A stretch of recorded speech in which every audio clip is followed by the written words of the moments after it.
بریدہ سے، انہوں نے یحییٰ بن یعمر سے روایت کی، انہوں نے کہا کہ سب سے پہلا شخص جس نے بصرہ میں تقدیر سے انکار کی بات کی معبد جہنی تھا۔ میں یعنی یحییٰ اور حمید بن عبد الرحمن حمیری حج یا عمرے کے ارادے سے نکلے۔ ہم نے آپس میں کہا کاش رسول اللہ صلی اللہ علیہ وسلم کے صحابہ میں سے کسی کے ساتھ ہماری ملاقات ہو جائے تو ہم ان سے تقدیر کے بارے میں ان آج کل کے لوگوں کی کہی ہوئی باتوں کے متعلق دریافت کر لیں۔ توفیق الہی سے ہمیں حضرت عبداللہ بن عمر بن خطاب رضی اللہ عنہما مسجد میں داخل ہوتے ہوئے مل گئے۔ میں اور میرے ساتھی نے ان کو درمیان میں لے لیا، ایک ان کی دائیں طرف تھا اور دوسرا ان کی بائیں طرف۔ مجھے اندازہ تھا کہ میرا ساتھی گفتگو کا معاملہ میرے سپرد کرے گا، چنانچہ میں نے عرض کی، اے ابو عبد الرحمن، یہ عبداللہ بن عمر رضی اللہ عنہما کی کنیت ہے۔ واقع یہ ہے کہ ہماری طرف کچھ ایسے لوگ ظاہر ہوئے جو قرآن مجید پڑھتے ہیں اور علم حاصل کرتے ہیں، اور ان کے حالات بیان کیے۔ ان لوگوں کا خیال ہے کہ تقدیر کچھ نہیں، یعنی ہر کام نئے سرے سے ہو رہا ہے، یعنی پہلے سے اس بارے میں نہ کچھ طے ہے نہ اللہ کو اس کا علم ہے۔ ابن عمر رضی اللہ عنہما نے فرمایا، جب تمہاری ان لوگوں سے ملاقات ہو تو انہیں بتا دینا کہ میں ان سے بری ہوں اور وہ مجھ سے بری ہیں۔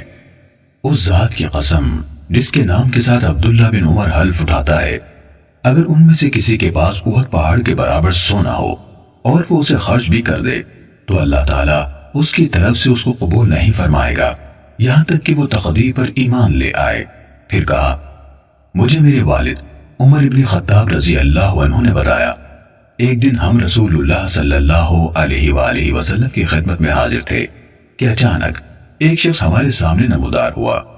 اس کے کپڑے انتہائی سفید اور بال انتہائی سیاہ تھے۔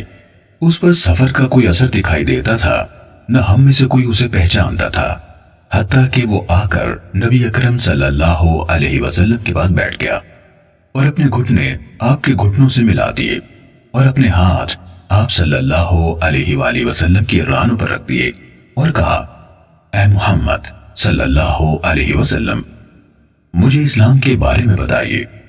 رسول اللہ صلی اللہ علیہ وسلم نے فرمایا، اسلام یہ ہے کہ تم اس بات کی گواہی دو کہ اللہ تعالیٰ کے سوا کوئی عبادت کے لائق نہیں اور محمد صلی اللہ علیہ وسلم اس کے رسول ہے۔